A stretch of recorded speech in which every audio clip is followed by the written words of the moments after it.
মজলিশপুর গ্রাম পঞ্চায়েত ই governance সম্মেলন national level silver award পেল। ত্রিপুরার জন্য গর্বের মুহূর্ত। পশ্চিম ত্রিপুরা জেলার জিরানিয়া আরডি ব্লকের অন্তর্গত পশ্চিম মজলিশপুর গ্রাম পঞ্চায়েতে সোমবার জাতীয় স্তরে সাফল্যের স্বীকৃতি পেল।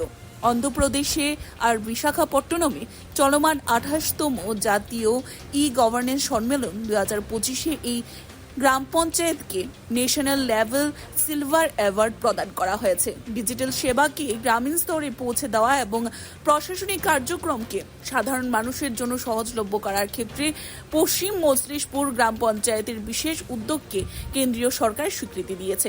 এই অর্জন শুধু পঞ্চায়েত নয়, সমগ্র ত্রিপুরার জন্য এক বড় সাফল্য বলে মনে করা হচ্ছে। রাজ্যের প্রশাসনিক মহল থেকে শুরু করে সাধারণ মানুষও এই সম্মান লাভে খুশি। সরকারের পক্ষ থেকে জানানো হয়েছে, ভবিষ্যতেও গ্রামীণ এলাকায় প্রযুক্তি নির্ভর স্বচ্ছ ও জবাবদিহিমূলক প্রশাসন গড়ে তোলার কাজে আরও গুরুত্ব দেওয়া হবে।